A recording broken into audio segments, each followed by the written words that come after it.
And thank you for joining our guest lecture, Series 2, organized by Accounting Department, Faculty of Economic and Business, Universitas Airlangga, Indonesia. Now, let's begin with the program with the opening remark from our Dean, Professor Dr. Dian Agustia.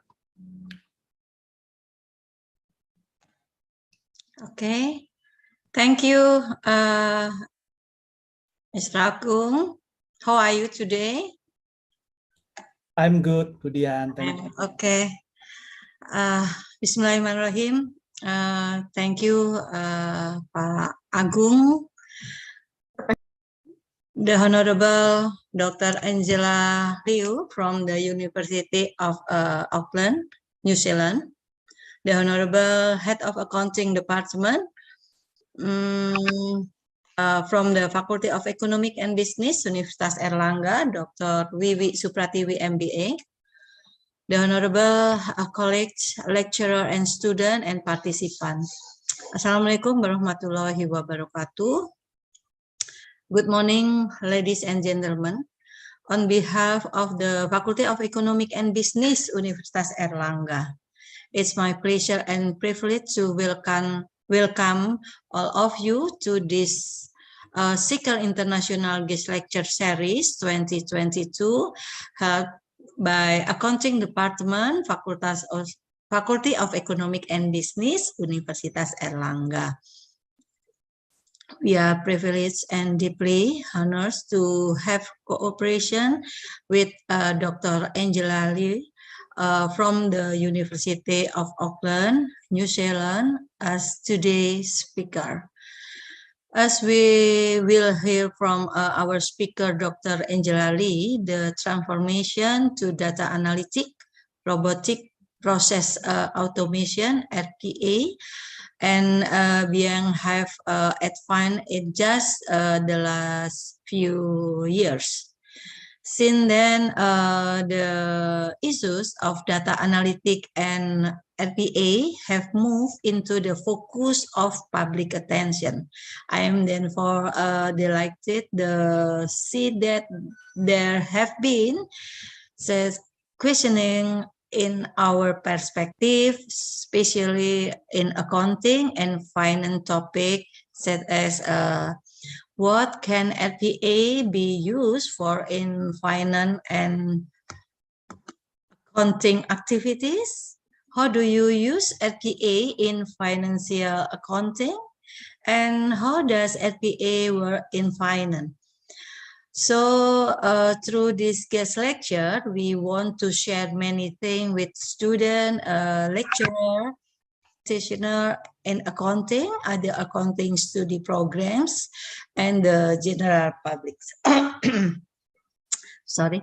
Lastly, I would like to thank you to all committees for bringing up such interesting topic in today's guest lecture, and we hope that we will continue to innovate, support, and contribute to the recent issues that is happening in our discipline, and we therefore look forward to hearing the outcome from the participant. I wish everyone have a very fruitful discussion, and thank you for your attention. Wassalamualaikum warahmatullahi wabarakatuh. Thank you for wonderful opening remarks, Professor Dian.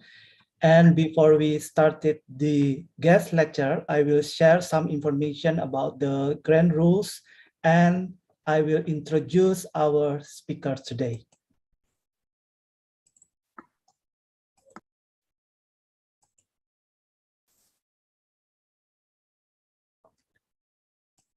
Our speaker today is Dr. Angela Liew from the University of Auckland, New Zealand, with the topic, the transformation to data analytics, robotic process automatization, and beyond.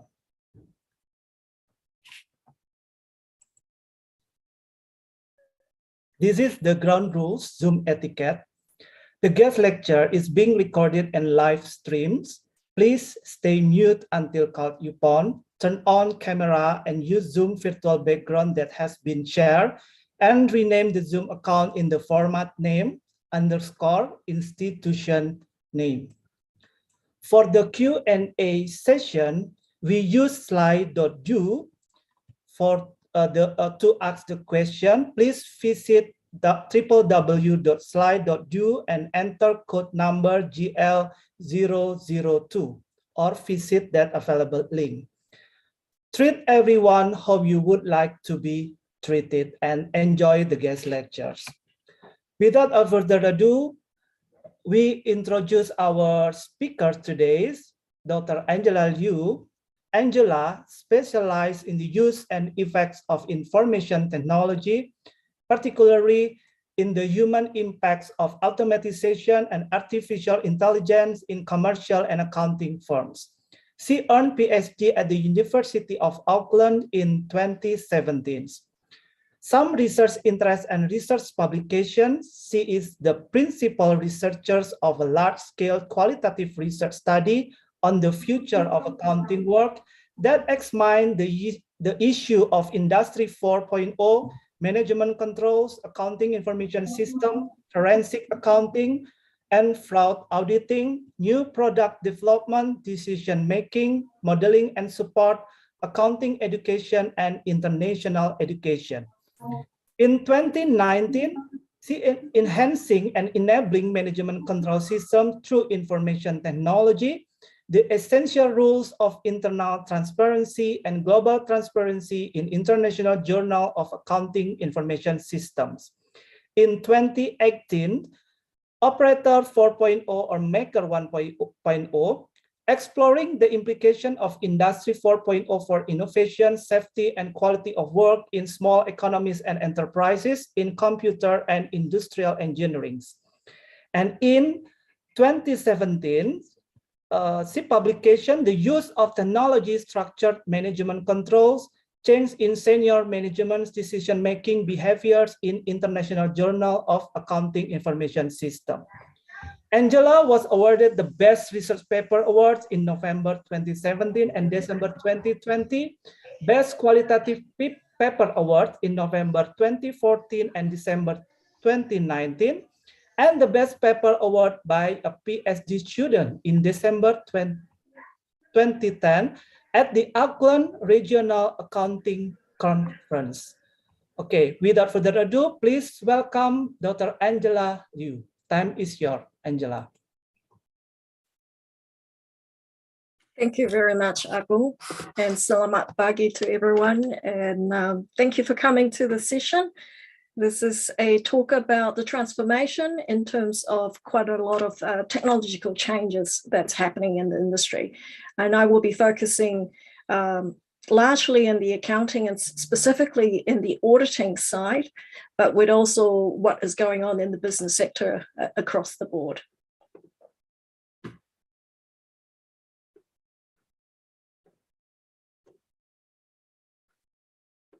Right. Hopefully everyone's able to see my screen shared. Yes, good. Okay, let's get going then. So in today's agenda, I'm just going to focus in three major areas according to my seminar title. So we're going to go into the data analytics side where I'm going to focus the most, and then looking at some of the development in terms of automation and beyond. And once again, this is focusing largely on the auditing and accounting space. So within the data analytics, in terms of audit tool, once upon a time back in the 1980s, we've got individual working files that's unstructured all around the place, that's people sort of put together randomly as accordingly.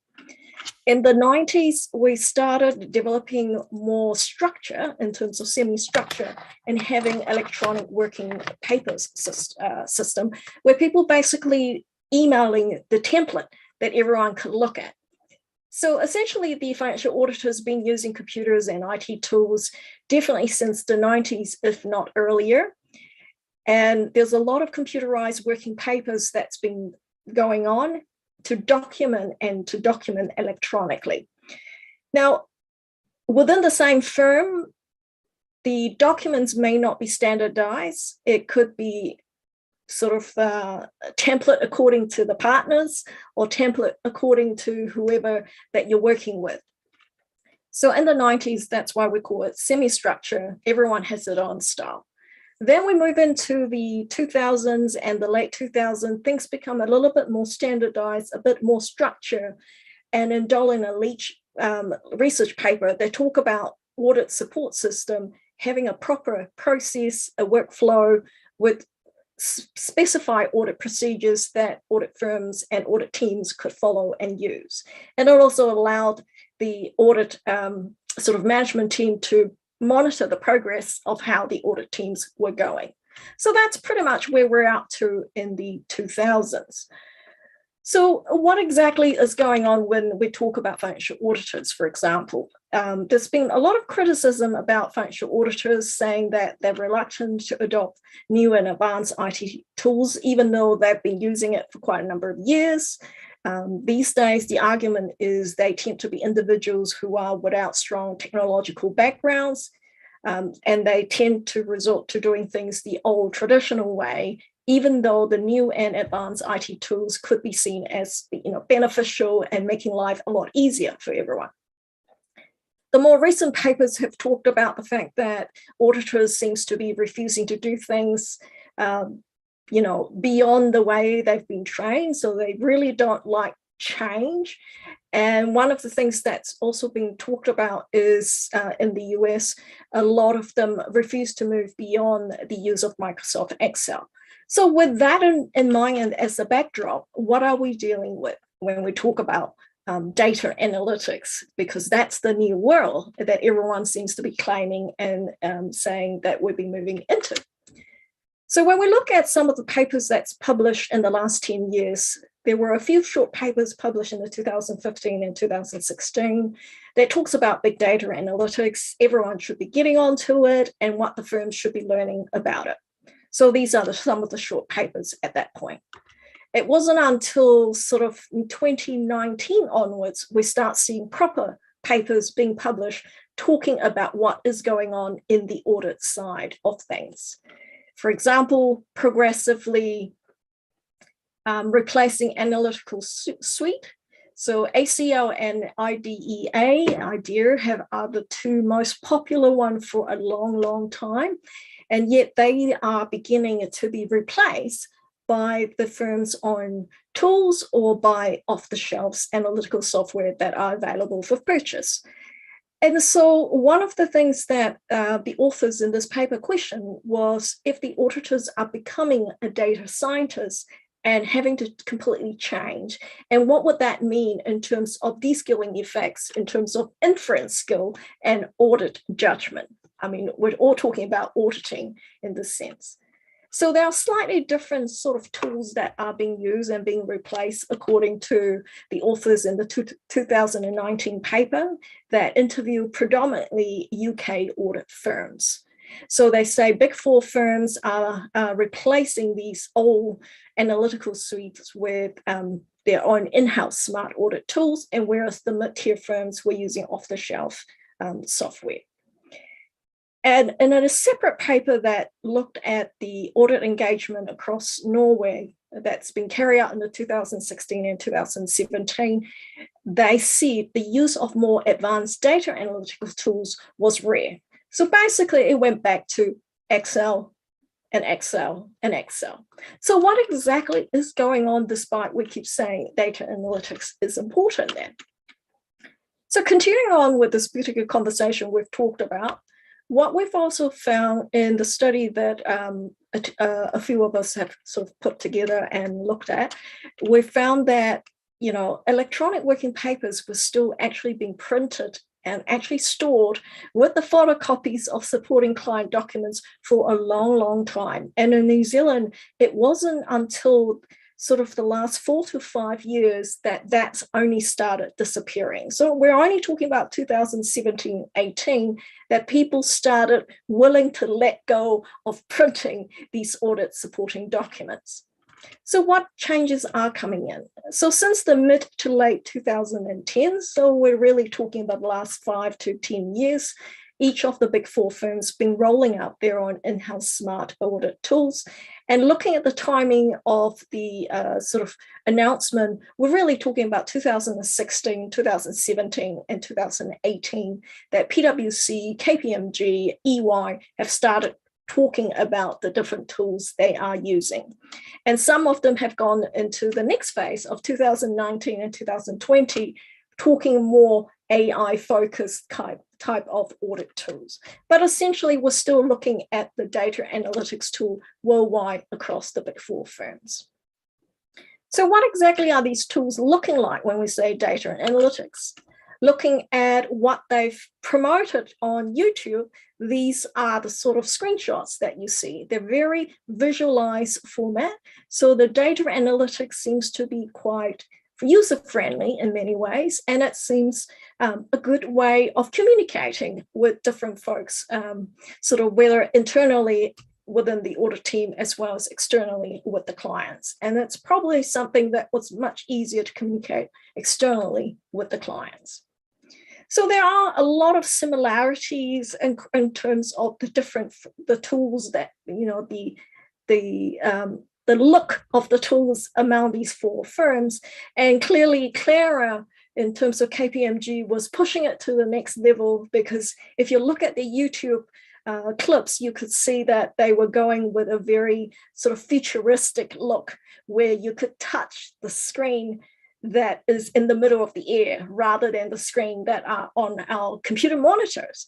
So that was quite a fair bit of in the way that the firms are promoting themselves and talking about data analytics and the way they see audit operates. Now, going back to some of the terms that they are using, they claim that they are integrating artificial intelligence and also automating the audit procedures and workflows. Some of the wordings they say, reimagining the audit experience. It's the same word KPMG and PwC have used. EY talked about enhancing the role of talent in a world surrounded by data, so very data-driven there. And Deloitte's talk about the visibility and looking into the full population and understanding the hidden risk. So they are looking at very similar kind of ideas. There's nothing that suggests one is better than the other. It's just a slightly different way of approaching and dealing with it. So that's quite an interesting side. Now, in our study, what we try to do is understand to what extent and why are the IT tools being introduced into the financial audit, and how exactly are they changing the work of auditors. And we're focused in the big four firms in New Zealand, just because they tend to have more money to invest into and also modernizing their IT tools as well as upskilling their employees. And then this particular study I'm talking about, we've interviewed 20 auditors across 4 different hierarchical levels across 3 big four firms.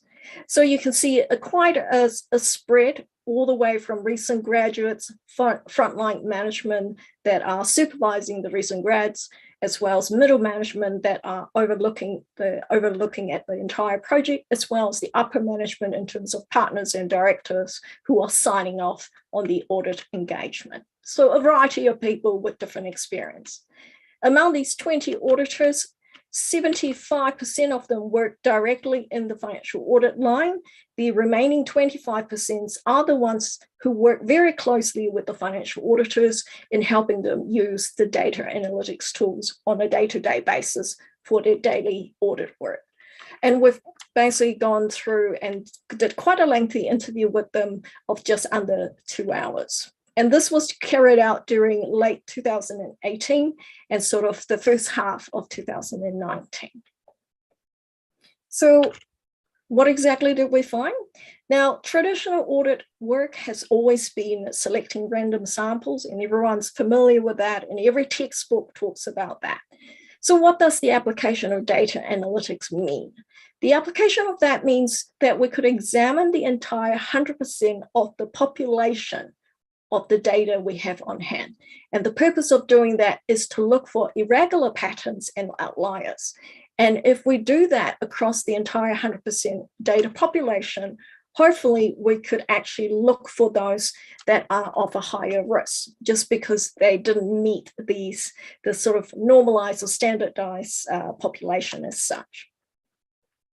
So that's pretty much in terms of what data analytics was able to provide.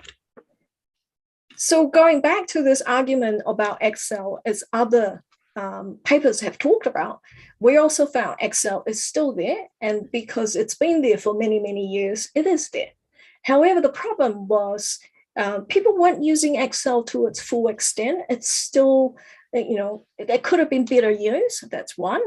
But the major problem was everyone was struggling to use Excel because it was crashing all the time. And the reason for the crashing is because Excel simply cannot handle the amount of data that are available to the auditors anymore. So we're really looking into the new era of big data, where we're looking no longer at 1 month of transaction record to look at, but across a 12-month period of transaction record that needs to be investigated, and just to make sure it's been properly audited and sort of minimizing all the risks that are behind the scene. So each big four firms have its own smart tools that they use, as we mentioned.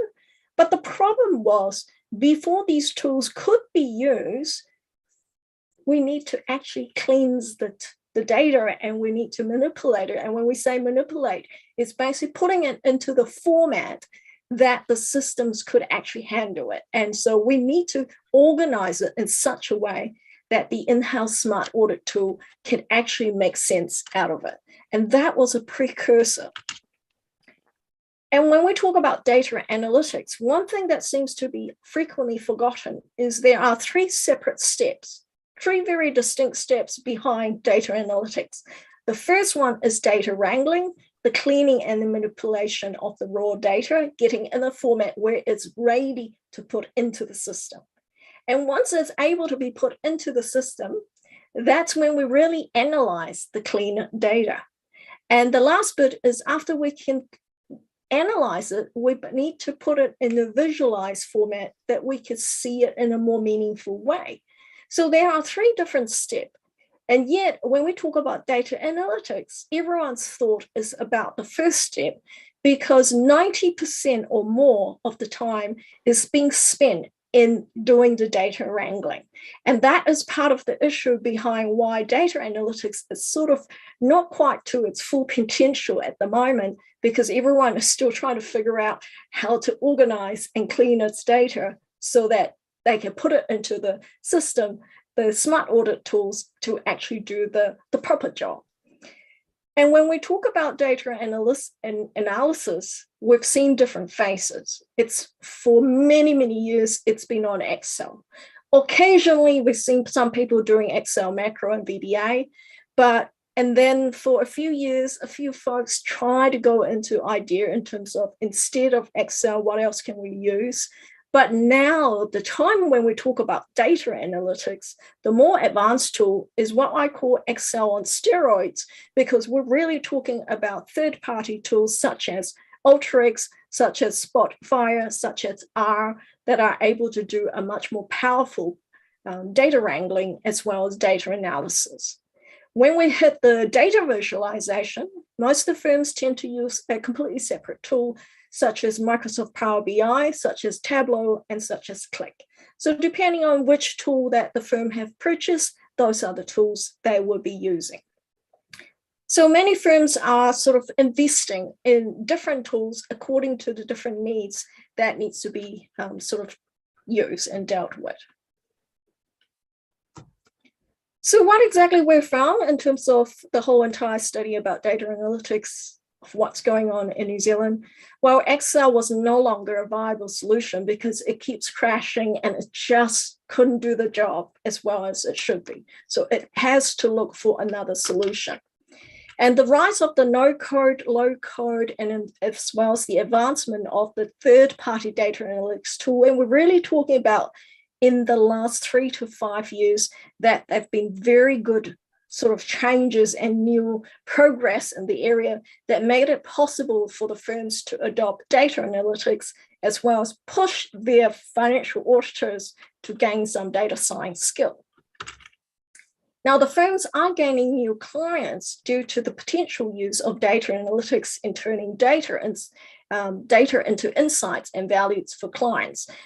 At the time of the data collection, we actually discovered that one of the firms have lost their clients because the other firm was able to show and promote the potential use of data analytics, and that was how one of the big clients have actually sort of pull out and went with another audit firm. So that was quite a big deal, because the audit firms are struggling to retain their clients, and the clients have no hesitation to basically go to another auditors and have their audit jobs done by someone else. So that's quite a fair bit of things that was going on within the industry itself.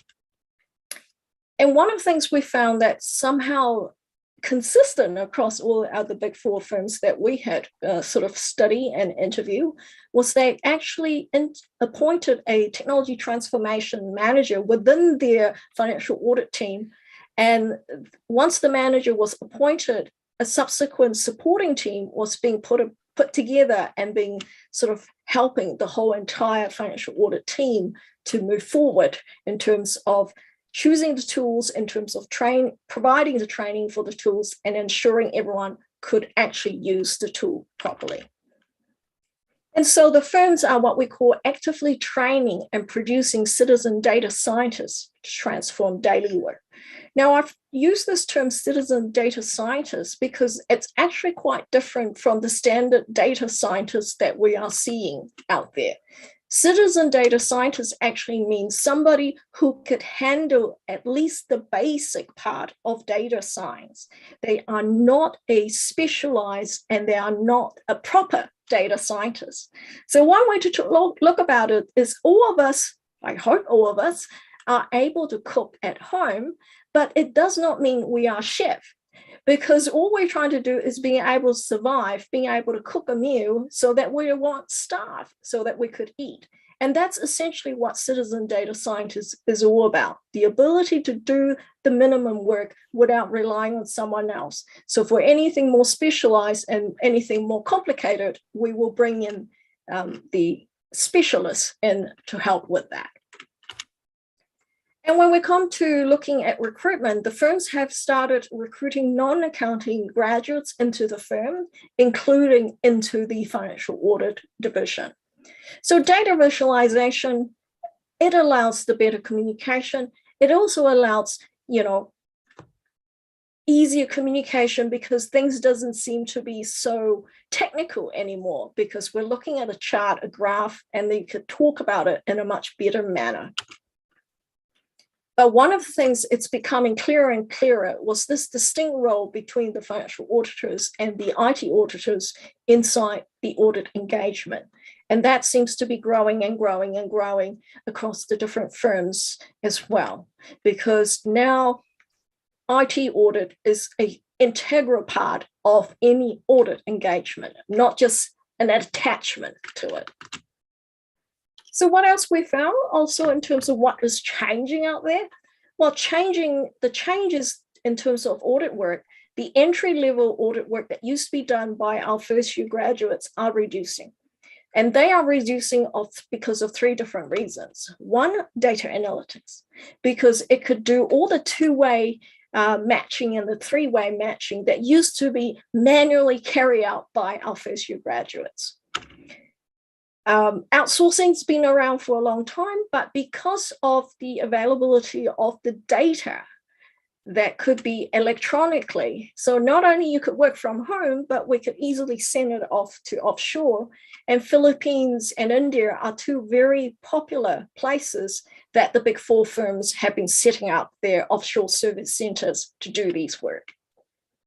So a lot of countries are no longer needing their first-year graduates to the same extent, because it could be outsourced at a much cheaper rate to somewhere else. The other thing was the robotic process automation, and the automation is really to do with automated more data wrangling so that they don't have to be manually done by the first-year graduates. So once again, we're finding that accounting graduates entering large accounting firms are now needing stronger digital aptitude because they need to keep up with the fast pace of changes that's going on with the different tools and the different software. And every year they are getting more and more training when it comes to using the different IT tools. But what was also interesting is the recent graduates were not able to tell the concept or the technology. They couldn't even pinpoint which technology they were using on a daily basis, even though they were using the tools every day as part of their audit work. So this was quite an interesting development in the sense that you are not even realizing the tools you're using are actually replacing what used to be your kind of work and responsibility. The other thing that was most interesting is probably the hiring numbers have remained largely sort of unchanged. And there's a good reason why the hiring numbers have not changed, despite that technology is now able to do a lot more things and also the outsourcing. And that's mainly because graduates nowadays desire work-life balance and everyone don't want to do the high overtime and the variable workloads that comes with it. They want a 9 to 5 and across 12 months in a year. And from what I understand, this thought is becoming a global trend across, and it's changing every country in every sort of continent.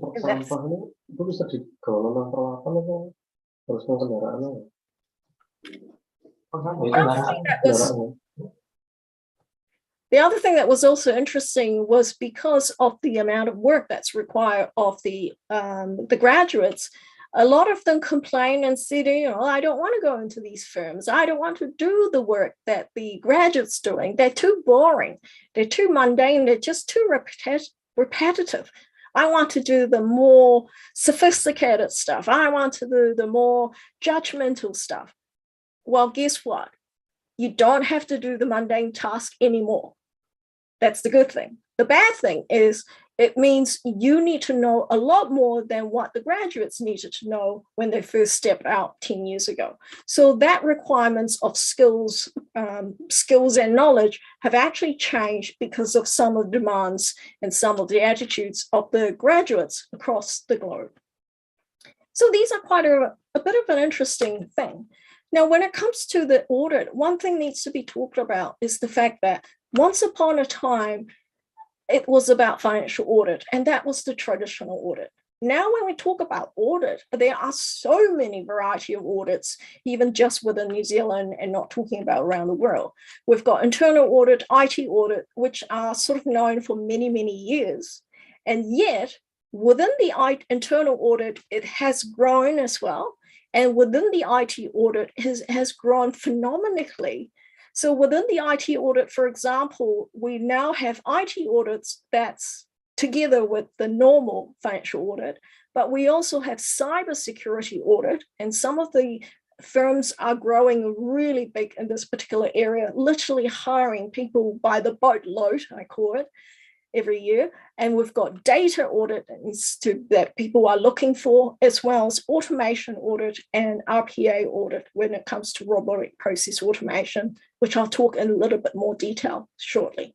When it comes to process audit, it has a bit of both, depending on the firms. Some of them sits within the IT audit team, some sits within the internal audit team. But within the internal audit team, guess what?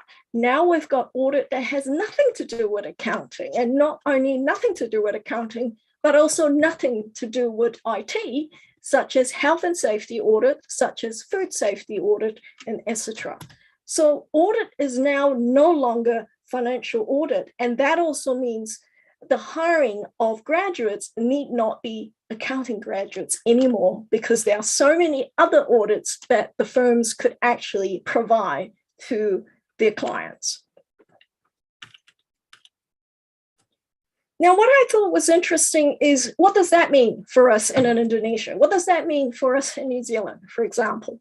What was also interesting is whatever we're seeing changing in the headquarters, that tends to be in the US and UK, it flows on. And it flows on quite a fair bit. And it flows on from that side across to Europe. And then from Europe, it comes down to Australia. And then from Australia, then only it comes to New Zealand. And usually after it comes to New Zealand, it goes to the Southeast Asia region. Now, some countries may actually get it before others, such as Singapore, such as Hong Kong. So it depends on what's going on, but you could see this is the general trend where what is happening in one country eventually will come across to another country. So it's a matter of timing and when it actually hits. And my understanding is the global Big Four firms are pushing a lot of these changes as well. And some of these countries are struggling in terms of recruitment and retention of staff, which makes the IT tool even more important in helping to solve the issue of talent or the lack of talent or the not enough talent on board to help do the work.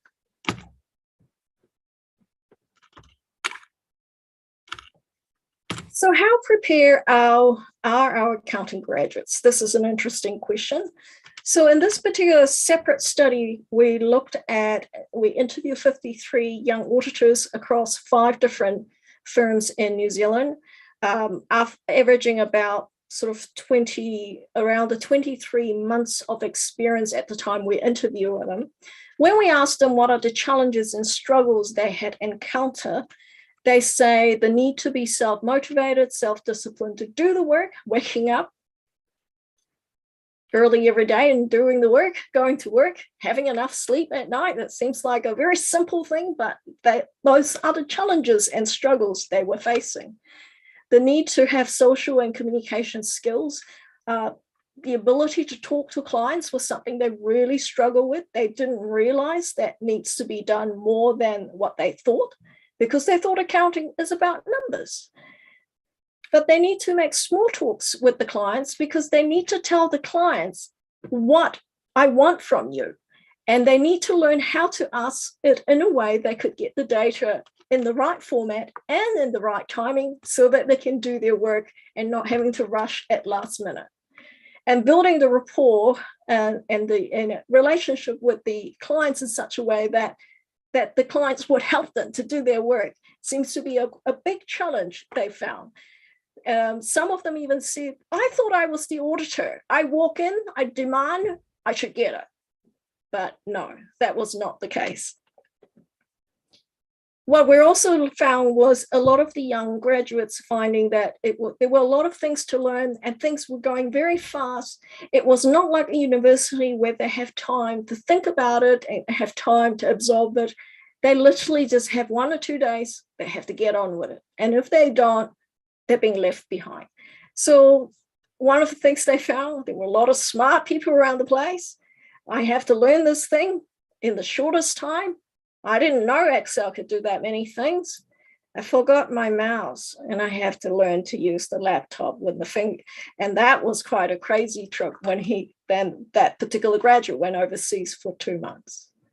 But what was also interesting is when you stop and ask them, so why did you pick accounting as a topic to start with?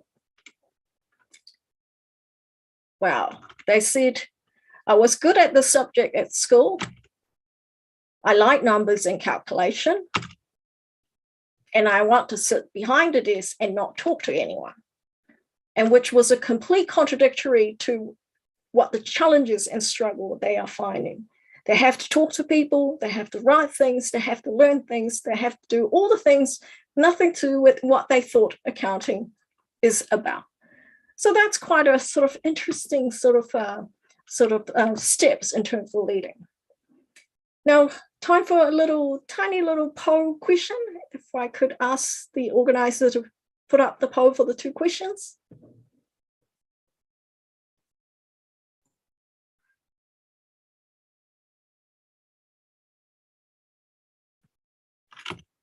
So what I want you to do is there are 4 images, A, B, C, D. And what is your image of a robot when it comes to robotic process automation? So that's one question. A separate question is, what's your image of a robot when it comes to a chatbot? Are we able to push the poll out yet?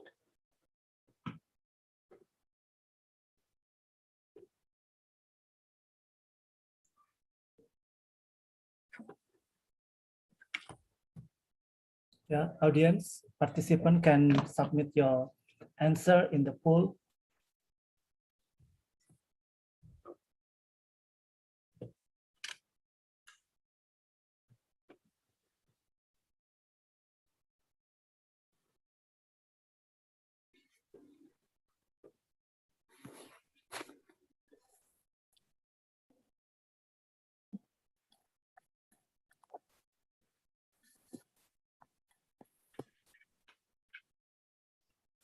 Can we also push through the second question for the chatbot?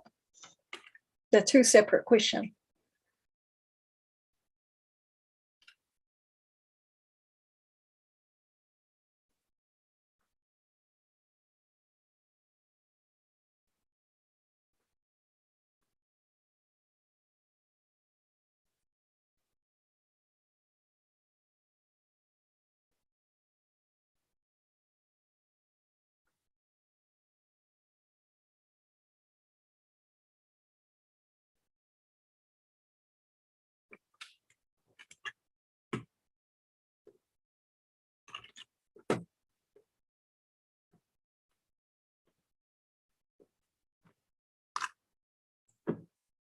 The committee, please share the second question.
Cool. Thank you very much for that. Right, thank you very much. I'll give you the answer shortly. So let's go into the robotic process automation, or also known as RPA. So what exactly is that?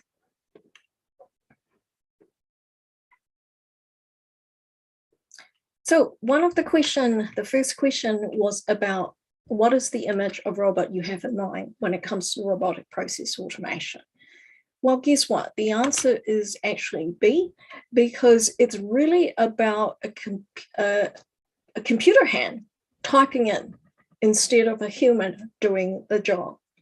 So that's really what robotic process automation is about when it comes to a particular image of the scenario. So what exactly is it? So when we look across where the areas of robotic process automation is being deployed, say finance, HR, IT, supply chain, talent management, sales, customer services, everywhere.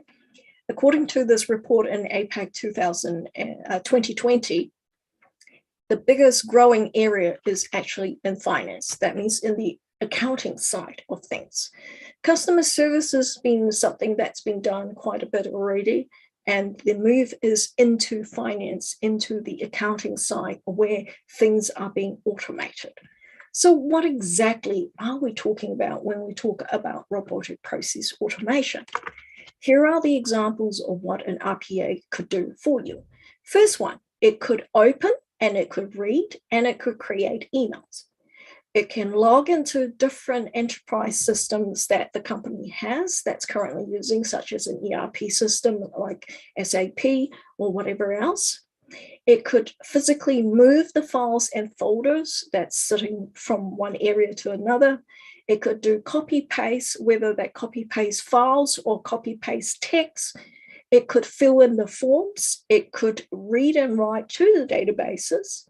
It could basically do all sorts of things, including collecting the statistics from a website. It could extract the data from a particular document. That means it opens the Word document and look for something specific and extract the relevant data and fill it into a form of some sort so that that could be sort of written into the database, for example. Essentially, you could ask the robot as such to go through what you would have to do there, sitting there manually, opening up the web page and copying and pasting a selection of data that you see on the web page, and also pasting it in a Excel spreadsheet, for example, or just copying bits and pieces so that you can fill it into an ERP or an SAP form that is inside the company. So the so-called robot is imitating what a human would do. But instead of asking a human to do that, we could actually get a robotic hand to actually carry out that data entry process. So what may take a human 10 minutes to do that, if they stay focused without being interrupted by phone calls and whatever else, then this could be processed, say, down to a minute or even 10 seconds, depending on how fast or slow this could be done.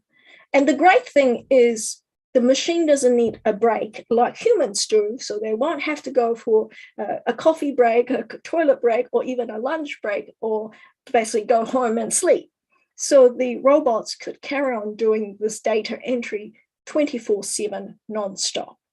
And that's the benefit of it, that you could automate this filling in of the form, automate the collection of data coming from certain websites, or automate the creation of certain things once a particular email has come in and say, I want to place order with you, and this could all be automated without human interruption, for example.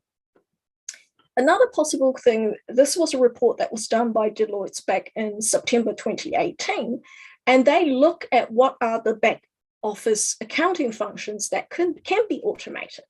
Now, without reading too much into the details, the point is every accounting function that exists in the back office scenario in a firm, they've color-coded the viability of automation, whether it's a low chance of automating that, or it's a medium difficulty of automating that versus a high possibility. And when you look at the color coding, you could see immediately half of the job of accounting back-end functions could be automated straight away. And it's sort of easy, simple automation from that point of view. And another 1/3 of it was considered medium. And so once you finish automating the highest one, you can move into the medium automated one. And when you look at the low automation, you only see 3 boxes among, how many boxes are we looking at? About nearly 40 boxes of possible accounting functions. And that basically gives you a very sort of terrible feeling, the fact that why they say accountings functions and accounting jobs could be replaced by machines and robots. This is essentially the reason, because a lot of these tasks are quite mundane and quite repetitive that could be and reasonably highly and medium automatable. And so that basically tells you what the scenario is. our jobs won't stay around for too long because a lot of things could be automated and the humans could be asked to do something else instead. So when we look at the leading RPA vendors in terms of robotic process automation, this was a chart back in May 2019. If we look at the top right, there were 3 particular software tools that were considered the leader. And in June 2021, this was almost sort of 9 months ago, you could see no longer just the 3 major companies, there's another 4th one, Microsoft, has sort of come in out of nowhere. So things are actually changing quite a fair bit. And also you could see that in May 2019, the 3 software companies were sort of neck to each other. But in June 2021, the situation have changed quite a bit. And we're really talking about within 2 years, and while during COVID pandemic situation. So the situation is changing and very much growing in terms of business opportunity there when we talk about robotic process automation. Beyond, what else is going on? When we say beyond, let's look at something very simple to start with. We'll look at intelligent automation. Once upon a time, everyone's familiar about optical character recognition, where you could scan your piece of paper and hopefully it could recognize and convert that into characters. But now we're moving into the so-called intelligent automation phase. Now, let me show you a little video that explains what intelligent automation could do when we're looking at invoice processing. Now, do excuse that the first few seconds, the screen is not very clear, but all you need to know is these are invoices and different type of invoices by different firms. So we're really just looking at the template of how different forms look like. So hopefully that should give you an idea of what this particular tool, this particular company is providing when we come to intelligent automation. Automatic invoice processing is a complicated data capture task because the position of text strings to be extracted varies greatly from one form to another. Useful data may be positioned anywhere on the page, and in the case of multi-page forms, even on different pages. Therefore, simply specifying the coordinates of the data fields is not an option.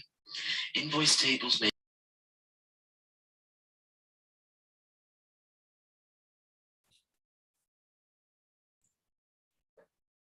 I think the sound is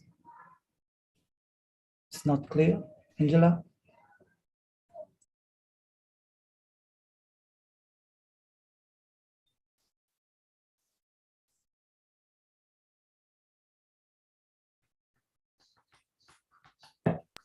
Sorry, Echo.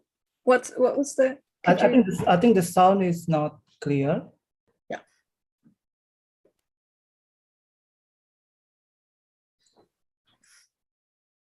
Should I rewind it, or you want to start? Maybe we rewind the video.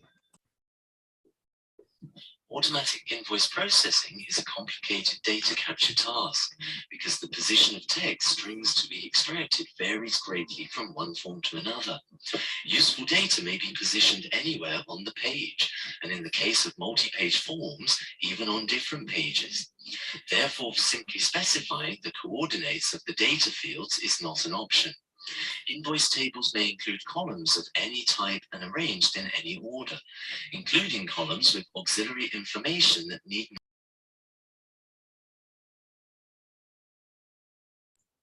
correctly and capture only those that are necessary in the given business process. The logic driving an invoice processing solution imitates human reasoning.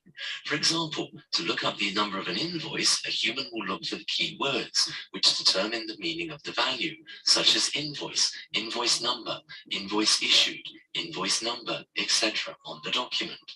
In common cases, the needed value will be somewhere next to or below any of those key words. The simplest job is to extract data only from invoice headers or subsequent indexing. However, these reference data may be insufficient in many usage scenarios. ABI addresses the issue with its proprietary FlexiCapture technology, which is powerful and flexible enough to process any type of invoice form. There is no need to create a new template for each new type of invoice that may be received from a new supplier. Instead, there is a versatile definition covering multiple possible invoice layouts and enabling the computer to successfully handle invoice layouts which it has never seen before. FlexiCapture is able to identify and separate one and multi-page invoices automatically and export the whole invoice as one logical document. Now the data is extracted from the images and verified once extraction is complete. Verification is done in one of three modes. Group verification. All symbols that may have been interpreted incorrectly are displayed, making it easy to spot any mistakes in groups of similar symbols. This mode saves a lot of time as the operator would have to look through every page. Field verification lets the operator see the fields which contain characters that may have been interpreted incorrectly, so that the correct symbol, highlighted red, may be determined from context. This mode is useful for names, addresses, etc. Verification scenarios are easily configured through flexible settings to suit any project.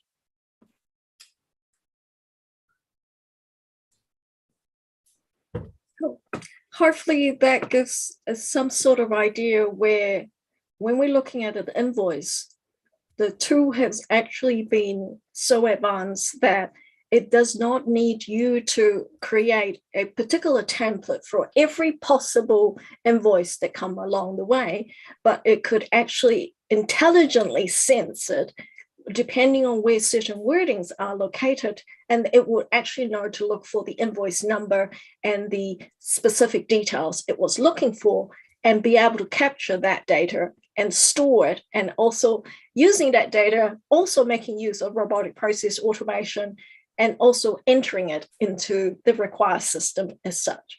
So that basically get rid of a lot of manual data entry, and we used to have to sit there and wait until somebody actually sat there and typed it in. And now it's a matter of time and a matter of queuing as to when the specific order that's come through has been processed and gets automatically entered into the system as sort of design in the part of the company's procedure. When we come to chatbots, this was another interesting one. Chatbots has come a long way as well. What we used to know in terms of chatbot was basically text communication between the user and the robot per se. And we know that a lot of us sort of ask ourselves and go, do I prefer to talk to a robot, a chatbot, or do I prefer to talk to a human? Because the interaction between me and a human and me and a robot tends to be really dependent on what you want to get done. If you've got a lot of questions, then you probably don't want a robot. You just want a human so that you could tell the instruction. But if all you wanted to do is change your address, you probably don't want to talk to the humans. You probably just want to talk to the robots, just hoping that the whole process would be painless and faster without having to go through and do these little small talks, for example. So I talk about it in terms of textual, in terms of written words, and that's still the form that predominantly we still interact with most of the time. However, even in the text format, things have changed quite a fair bit, because you could see what used to be quite standardized wording. Now the robots are talking to you in such a way, you start questioning and wondering, am I talking to a human or am I talking to a robot? Because the person on the other end seems to be reasonably intelligent enough to have a conversation. The other thing that's been happening quite a fair bit in terms of audio, and that's been around for the last 10 years. I know in the US, they use that a lot in the phone system, where you could call, for example, United Airlines up, and you would go through and tell them what your issue is and which category of people that you're looking for. and audibly talking to them, you could activate the necessary instruction without having to type it, because it's impossible to type over the phone. So audio has been around for the last 10 years. It did not sort of pick up and be popular across the globe because it's probably cost quite a fair bit. So we're finding that there is a big jump from textual to the next phase. The next phase is what I call agent with a facial expression. And so if you've put in the human-looking face, number D, as your chatbot, this is the answer when it comes to the image of robot in today's chatbot world. So when you're talking to a bot, you're actually talking to someone that looks a bit like a human, but that's not a human, but it was sort of with all the features of a human, including freckles at some of the instances. For example, and we talk about it once, what was used to be rule-based have now become more machine learning trained. And one of the things you've got to be very careful is if the chatbot you're talking to starts swearing back at you and starts using swear words, it's because it has intelligently learned the bad things that comes with a human. And that had happened in a number of firms where they had to shut down the chatbot because the chatbot has learned all the bad things that humans were actually doing previously based on the data that it was provided in true training. So when it comes to agent with facial expression, meet the new digital workforce. These are two particular characters and people that were created in the last few years that were used in New Zealand. And one particular face you'll see on the left is a police lady. And this was an actual digital human. It's not a real person, but that's the interface you would be talking with if you were sort of trying to get some help. So these are some of the examples. And other examples that's being used by the companies per se and Soul Machines that's quite well known is they use some of these digital humans to sell cosmetic. SK2 is one that's been using what we call digital humans or digital people. They're not real humans, they're robots, but they look like human. So let's look at a few of those people or digital humans. So you can see them talking to you, you can see them with freckles. They look like humans in a way, they blink their eyes. So unless you have a longer conversation with them and sort of watch them more closely, you may not even realize they're not real humans. They're actually some sort of image that's been created in somebody else's lookalike face. And here are some other examples of, if you remember, these news reporter back in 2018, in November 2018, and also in February 2019. These were not humans, but they look human, and it could actually has hand gesture and features talking and blinking their eyes, and you can see it looks human, but it's not human. And these are news reporters that are available in one of the Chinese television station so that they could be reporting on news 24/7. And this is especially handy if something suddenly happened. They've got the news all ready to go, but even if they don't have a human reporter in the TV station, they could actually deploy the AI tool, the robot, to actually talk the news through. And clearly, the first edition, the November 2018 one, sounded quite robotic. But even the February 2019, which was the later one that you see here as well, it's become so sophisticated and so improved that unless you keep listening to it for a longer time, you may not even realize in the first 1 or 2 minutes. So let's look at a different development when it comes to process mining. So what exactly is process mining? Process mining is what we call automated business process discovery. What it does is we plug in a particular software tool, a special tool, a process mining tool, and it looks at all the event log sitting inside the company's database, And what it does, it allows the tool to discover and monitor and improve the real processes. Basically, what it's trying to do is extract the transaction and understand when the transactions are being processed. So what we could see is the timeline and also figure out where the bottleneck is, trying to figure out how many particular transactions went through a particular path or others. So you could actually work out the anomalies in the firm when it comes to processing certain transactions. And so that's basically what process mining is about. So I'm going to show you some screenshots of two particular tools that are available in the market. This is one of them. This is Celonis. What Celonis does here is that was trying to understand order to cash. So in this particular company, it managed to look in and found that there were 557,000 transactions sitting in there, and some of them taking 4 days to be processed to create the delivery document.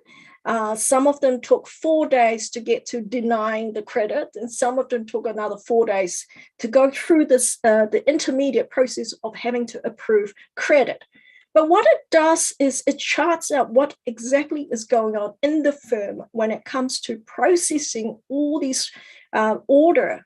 So trying to get the order all the way through to how many days it took to pick and confirm the goods and how many days to pack the goods. And this is looking at all the event logs sitting in the database.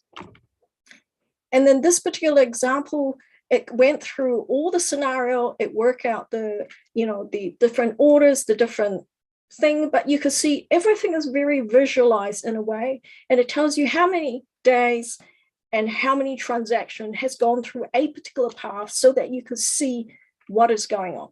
And depending on how you drill down, you could see a different scenario, for example. So the variation of not taking the normal route, so it must have gone the side road, and what is going on in terms of the side road and how many days that took, for example.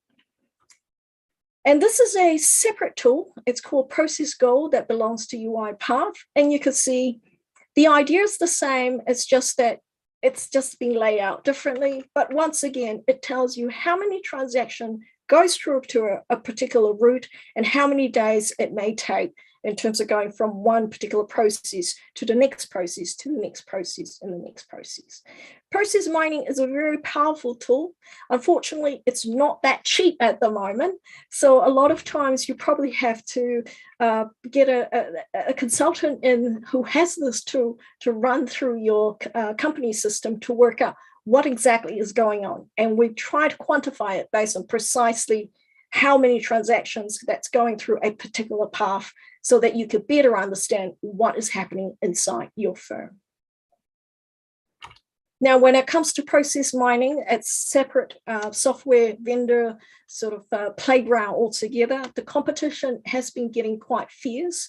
2 years ago, we were only looking at sort of 2 or 3 players, and now we're looking at 4 different players. But the two main one that seems to be quite popular, and it seems to be also being used in the universities around the world, is Celonis and UiPath. Celonis, part of the reason why it's been quite popular at university, because it was originally developed by one of the German universities. So that sort of set its scene about how that became sort of quite popular among the university sector as well. So if we go through and say, okay, what is going on in the accounting profession, just to get a brief idea of it, annual reporting is not just about the numbers anymore. And so there are a lot of talks about integrated reporting, and you'll find that in terms of corporate social responsibility, that needs to be reported in. What is going on in terms of data breaches, that also needs to be reported in. There's a lot more that needs to be reported in than ever before. And accounting is now no longer just a job, but a role that's widening, because it's no longer the traditional, as we've seen even within the financial audit side, and when it comes to auditing. And accountants are no longer needed to do the accounting jobs, because a lot of tools are able to do it. For example, Xero. Xero is able to let you scan certain invoices and certain receipts, and it will do the whole processing of data entry so that the humans don't have to manually do so. So now you could do things without becoming an accountant, and it still could be done for you because the computer has taken care of some of those things that used to be quite painful for most people. And as we know, money is changing in forms and shapes. And some of you might have sort of wanted to know about cryptocurrency and all these things. Things are changing. And so there are other things that's coming across.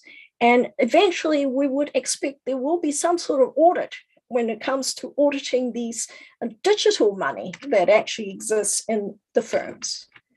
And the future is not about becoming accountants anymore. This whole thing's changed.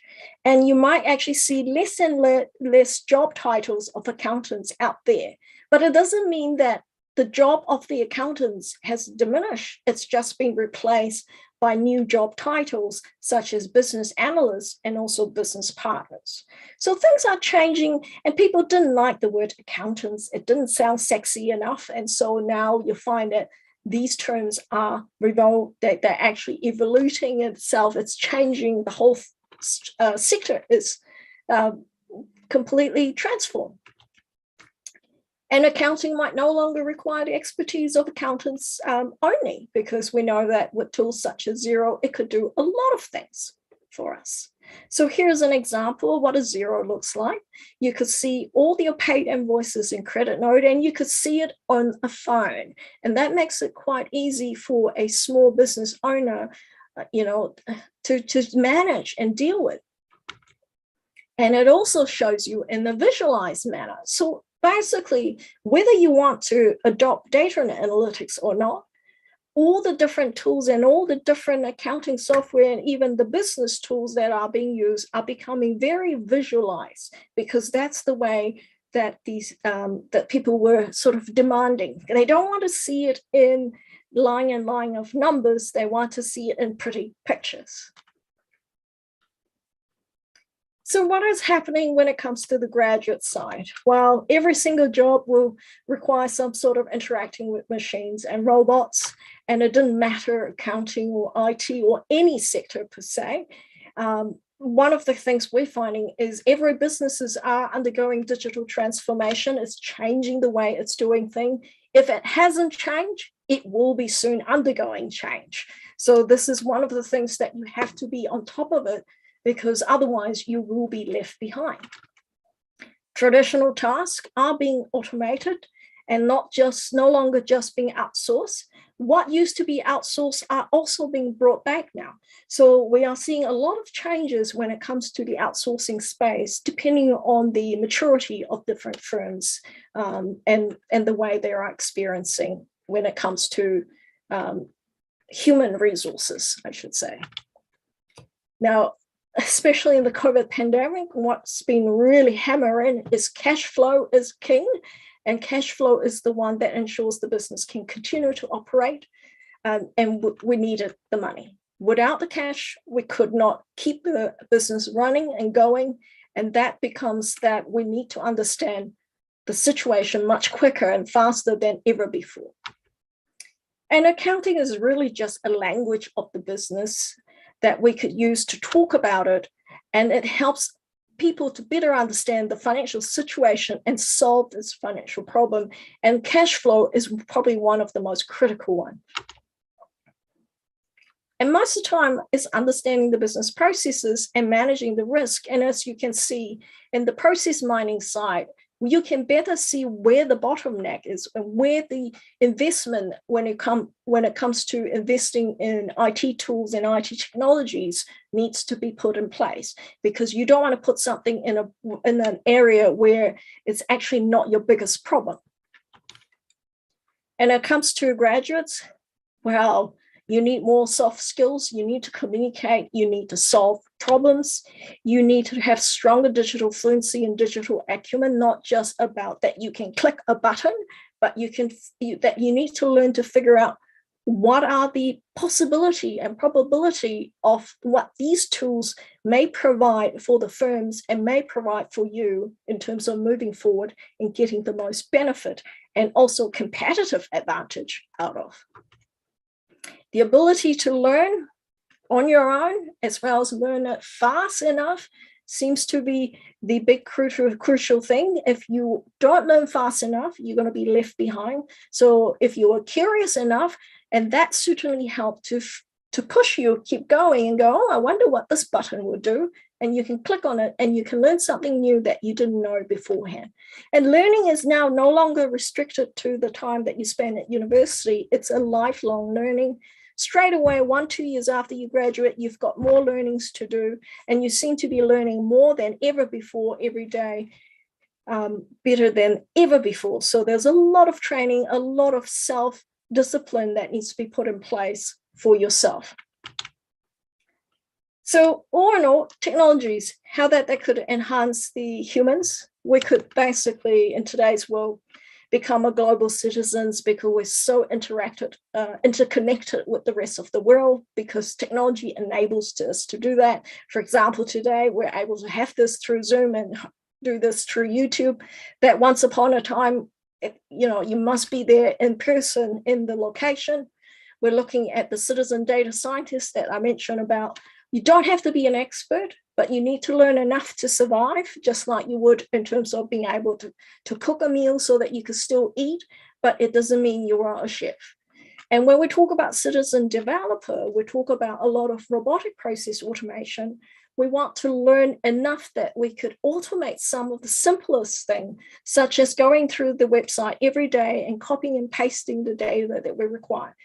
A lot of these tools actually do not require coding.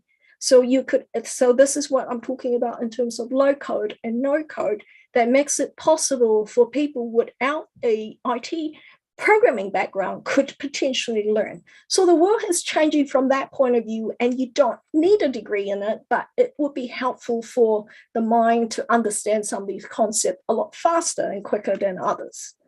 Which means that we could basically build a digital worker, we could build a digital workforce ourselves if we know a bit of these skills that come along the way. Which means when somebody is hiring you, they're not just hiring you, one single person alone, but they're hiring a whole team of you, because you could actually sort of replicate yourself to do the same thing. So imagine you could create your own little robot that could replicate doing all these things for you.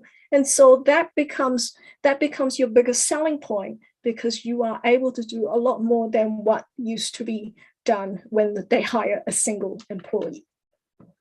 So hopefully that gives you sort of a good sort of transformation view to what is happening in terms of data analytics, robotic process automation, and beyond. And that's it from me. I guess I'll go back to Agung in terms of the questions that are there. Okay, thank you so much, Angela. Very nice presentation and very insightful for us, to get inspiring from your presentations. And before we move to the slide 2, I have two questions for you. This is the basic question. The basic question about when you talk about the digital transformation, for our similar perception, what is the meaning or define of transformation? Is it the substantially change the data from small data to big data, or the process or the organization changes? That's the first question. And my second question is, we are in Indonesia, we have a lot of culture, we have a lot of local wisdom. So when we research about the big data in the company who have a unique some culture or local wisdom, how the researcher capture their data and transfer or translate their data into the big data. I think that's the questions. That's an interesting one. I'll start with the transformation, because I think that was an easier question now by comparison. When it comes to transformation, in today's world, when we talk about transformation, we really talk about changes inside out and not just the superficial change. You can't just put a computer system in place and hope that things will change along the way. Because if you did that, I could guarantee you it is absolute failure. So it means you have to change the mindset, you have to change the way you do things. And one of the things we often talk about, especially in robotic process automation, is when you automate things. Does it mean you automate the same thing that you always make as a mistake? Or do you change, re-engineer and redesign the whole process while you're doing this whole automation process? So that comes down to the time of, it's time to rethink. Why did we do what we do for many years? Is that the right thing to do? Or is it time to rethink and change and get rid of the old bad habits? So this is quite an important thing when we come to automation, because very often companies, all they've done is automate the wrong things, the same old mistake that we've been doing years after years, and we're still doing it when we're automating it. Which comes down to your next question about the culture and the local culture. When we talk about big data, we're really talking about the recorded, the capture data as such in a normal database, which means in many circumstances, in many occasions, every company, every country suffer is when their employee leaves the firm, they lose that institutional knowledge that comes with it in the firm, as well as the local culture and the local unspoken rules along the way. And so that becomes quite problematic. And I don't think this is restricted to Indonesia alone. It's a local culture within the firm itself that are often lost when we let go of employees. And so despite all these automation, we really should be focusing on how could I retrain and upskill my staff so that they stay and that knowledge is not lost. But a lot of times people are too quick to go, I've put the robots and I don't need you. Sayonara, goodbye, you're out the door. We don't need you in place. And I think this is the wrong attitude of companies doing that. So I guess, but one of the things that needs to be put in place is fear. Every time a robot is being suggested and being promoted and being sort of on its way coming in, everyone thinks, I'm going to lose my job. What's the point? And so at the same time, a lot of people would refuse to share the knowledge they have because they're scared that if I tell you, you're going to fire me. If I don't tell you, maybe you won't fire me. Maybe I still might have my job tomorrow. So I think there's no perfect solution to it, but I guess that's pretty much in terms of what needs to be dealt with moving forward. Hopefully that answers your question, Agong. Yeah, thank you, Angela. It's very nice and very insightful for me. So we move to the slide 2. So there are some questions for you. And I think this is the quite interesting about the auditing of intangible assets, especially crypto assets that are popular recently. And it's becoming more complex in the future. What is your opinion about that? Well, like I said, the different types of audit it's coming about, I can assure you those different types of audit weren't there more than 5 years ago. So that list is growing, and cryptocurrency is probably one of them that will be showing up onto the list very soon. But it also comes down to the next question. Who can actually audit the cryptocurrency? Because when we talk about currency, we've always talked about the only people that could be qualified to audit should be the auditors and should be the accountants, right? But when it comes to cryptocurrency, we're talking about the digital nature, and maybe that needs to be IT-focused people. But then a lot of people question and go, what would IT know about currency? Well, this becomes a continuing debate, which means you really need the combination of both skills moving forward in a lot of areas. So that creates opportunities, as well as it also shut the door for some traditional discipline areas.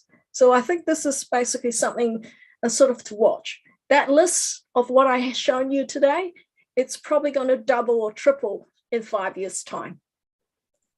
Okay. Next question from a master students accounting.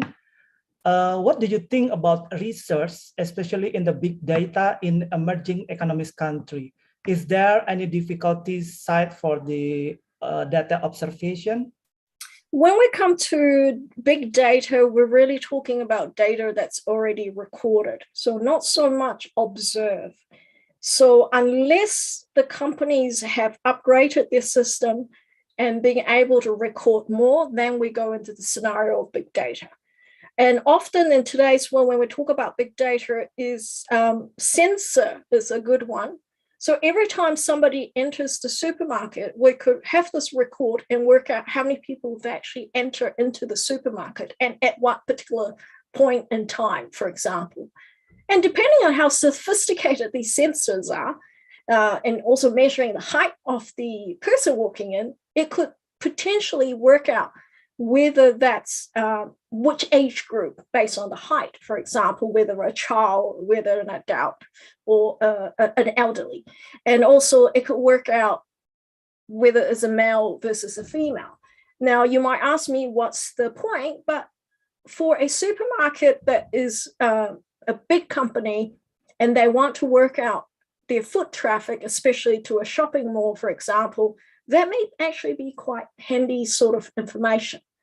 But in most cases, if you were just running a small little shop down the corner of the road, you probably can't afford and won't even go to that extent of putting it in, which means there are certain things that you want to sort of reconsider. What sort of big data could I potentially collect and which are of use and of benefit? But what I thought that was also interesting is in one of the research papers that I recently read and gave my students to read is about an Italian agriculture company. And what they do is they put all sorts of sensor to measure the plant growth. And they try to measure every tiny growth of the plant over a certain period of time. And after they've done that, they actually sold the data of the growth to other companies who are growing the same sort of crop in terms of large scale growth. But it was interesting in the sense that there was a demand to want to know every little tiny little inch and millimeters in terms of the growth. Now, why is that necessary? Because people find that this was not necessarily something they could afford to collect, but somebody else have invested to collect it so that you could better understand the type of products you were producing and cultivating.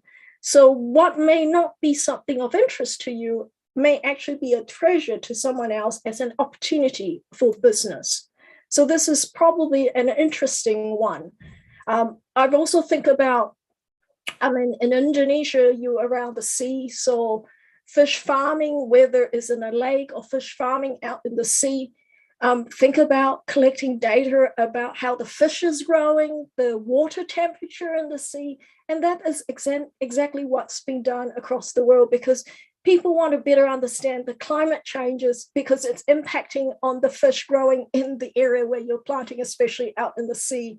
And therefore you want to monitor the growth and go, at what point I need to do something, or hold on, I've got some fish that are actually not well, or something like that. So do not underestimate the sort of things that you have access to and collecting that sort of data. Yeah. So there are lots of opportunities. Okay, thank you. Similar question with the research method. What do you think about the qualitative research method? Still need a population instead of the particular method? When we talk about qualitative research, we really don't talk about population. We really talk about specific, the group that's going to tell me the most about what's happening deep down inside. So we really talk about rich data when we talk about qualitative study. So, even though with the data and analytics that you've seen in the research that I've just reported on, even though it's only based on 20 people that we have interviewed, but because we've picked the right sort of people for answering the question, we actually managed to get a lot out of it, and a lot more than what some of the other research have actually took place in UK and Norway, where they couldn't find enough evidence of what is going on. So you need to know how to delve deep insight and actually finding the right people to tell you what's going on the ground.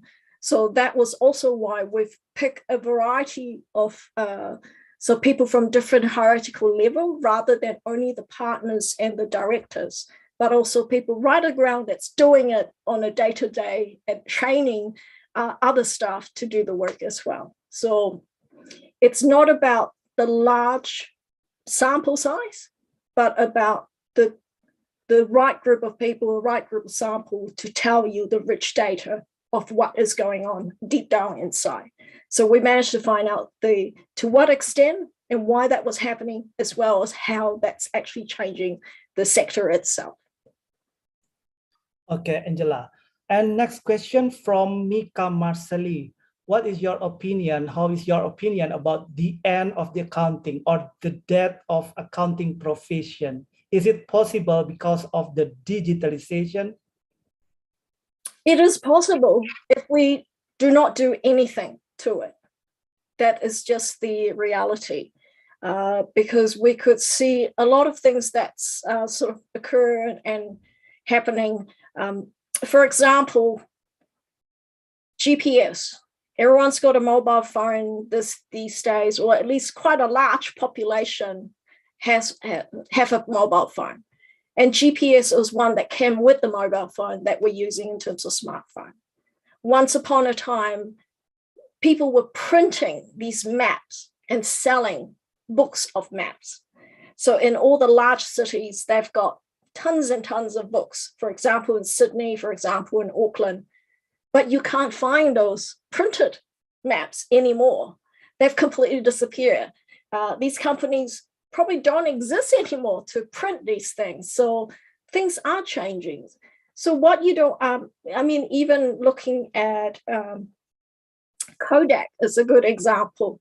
Kodak and Fuji used to be known for photo paper to print your photos. But ever since we've got digital photos, people weren't printing that much of it.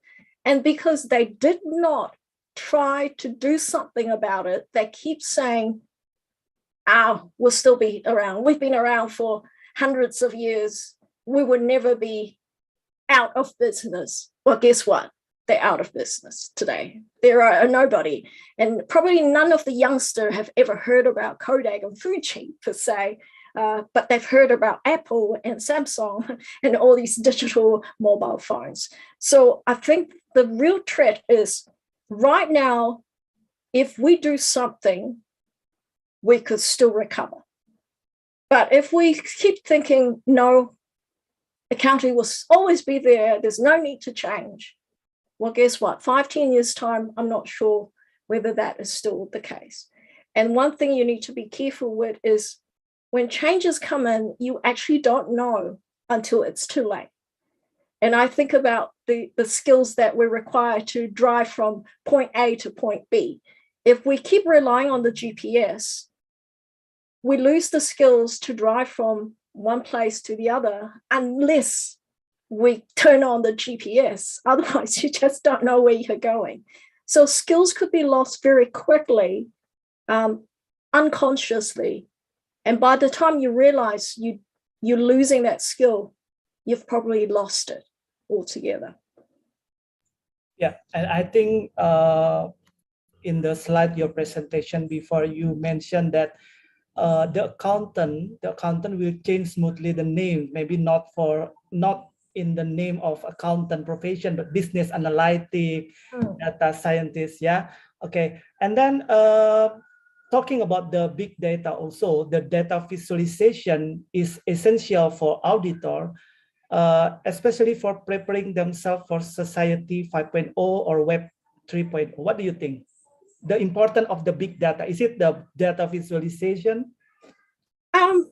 Let me just clarify, there's no 5.0 to look forward to at this point. 4.0 is all we could cope with at this point. 4.0 is about the availability of sensor that could scan and recognize what is going on. And so that sensor itself is collecting a lot of data. It's like every time somebody moves, it captures that movement.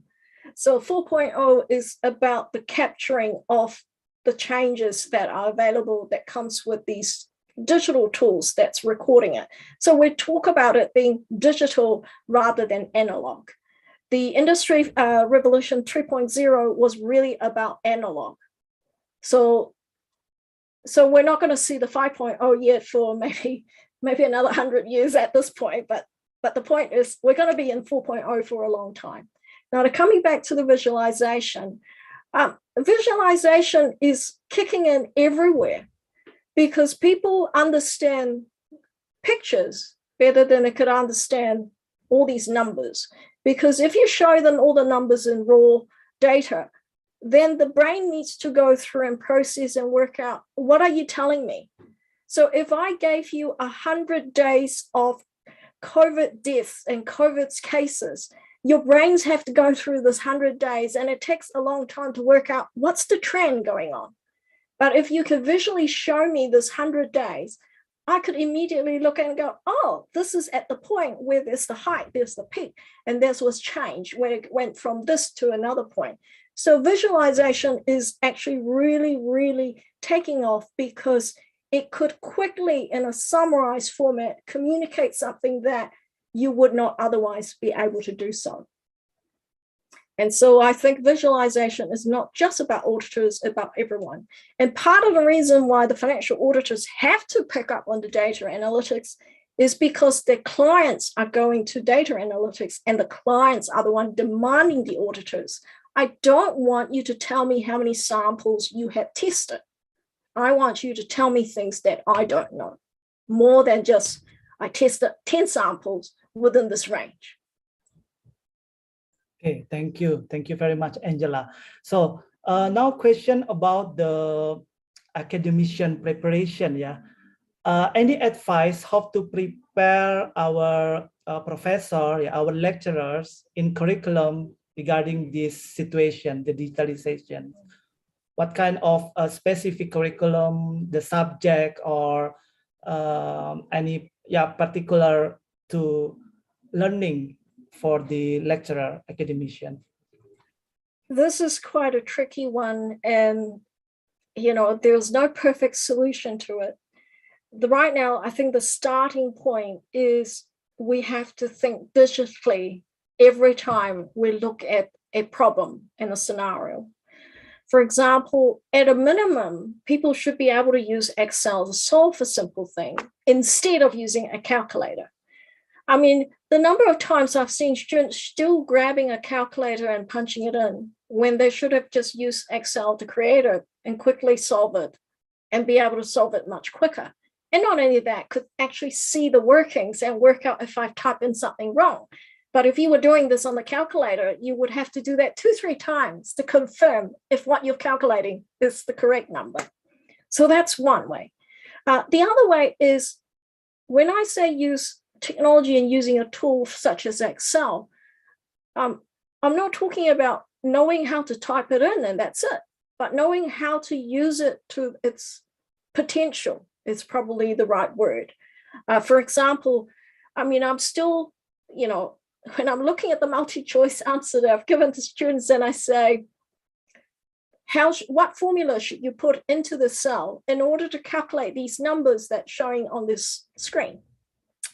And I'm amazed that I'm still having students choosing to give me equals 6,000 multiplied by 20,000, rather than saying equals cell B3 multiplied by cell E5, for example. Because if you're still using Excel as a calculator, then you will never take the next move in terms of moving to the more sophisticated tools beyond Excel and the more advanced tool.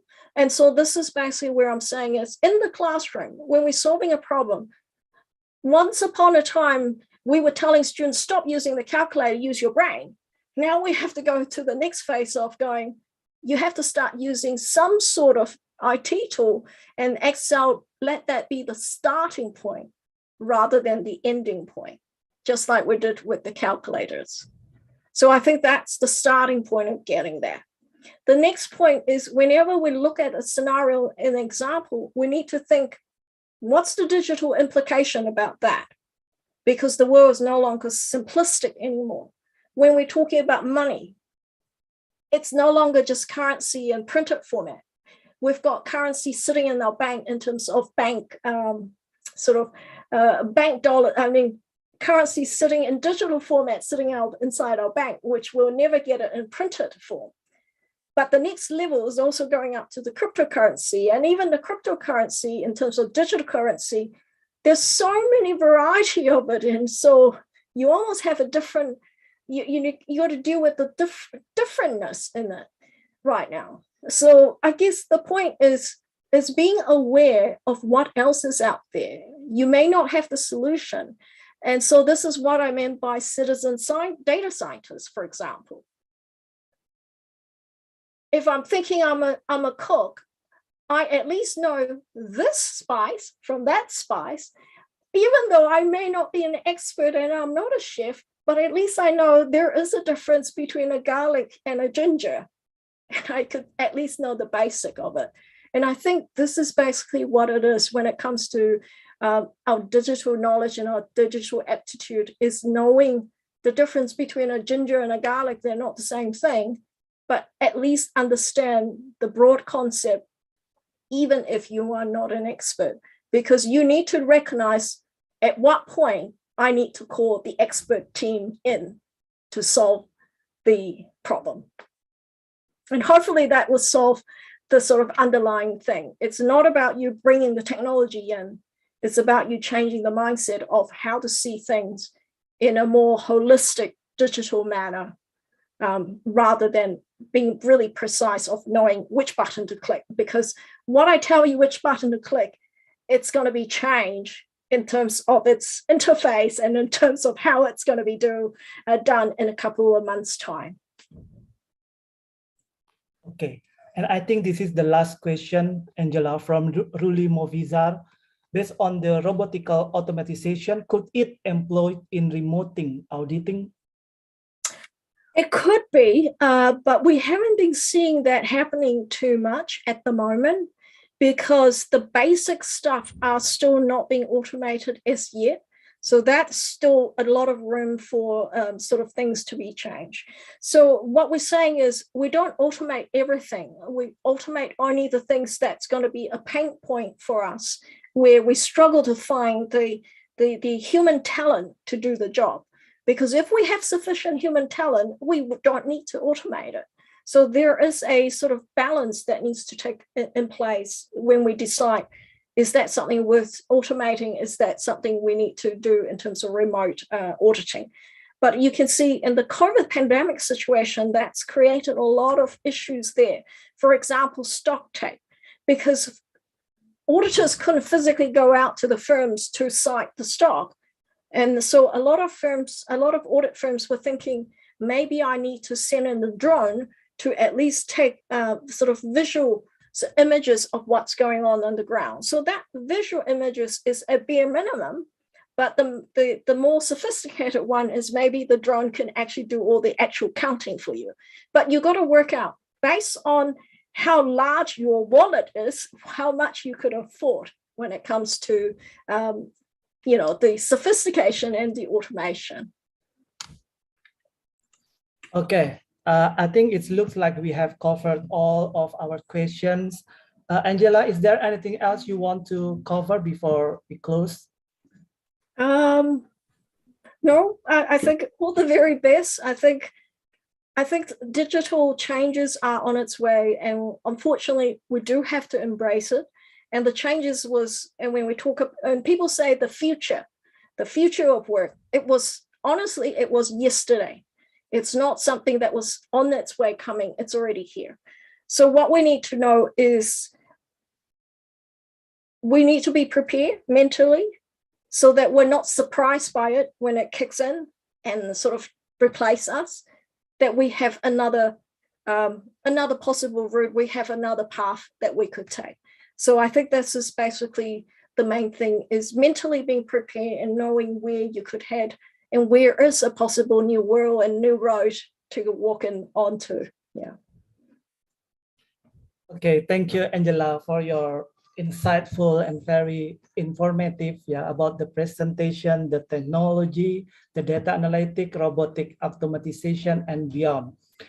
So what I recall in your presentation and the discussion and answer, we now talk about transformation, the accounting transformation.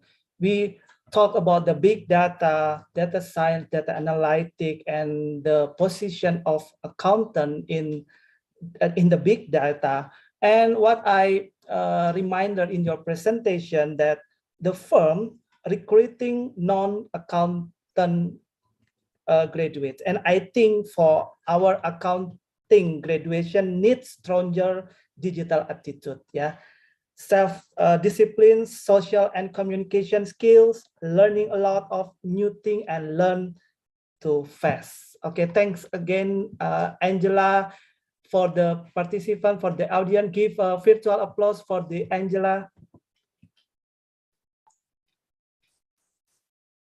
Okay, and before we close the presentation, we'll to inform you to fill the feedback, the questionnaire, fill in the attendance.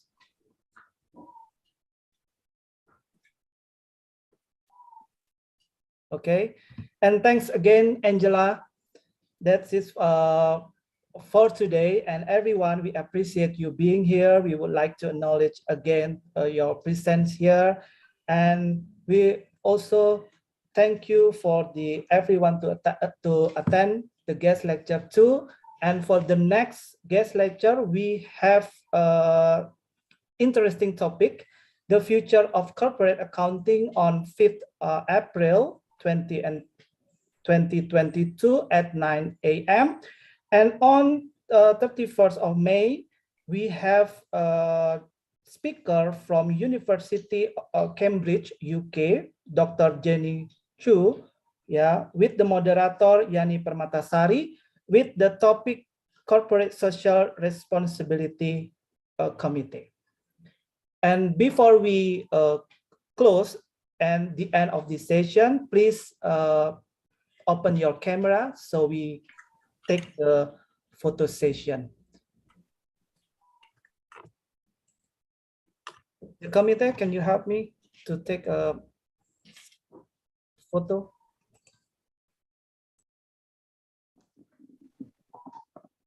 Okay, I will start from the first page. 3, 2, 1. Next page. 3, 2, 1. The third slide. 3, 2, 1. The fourth slide.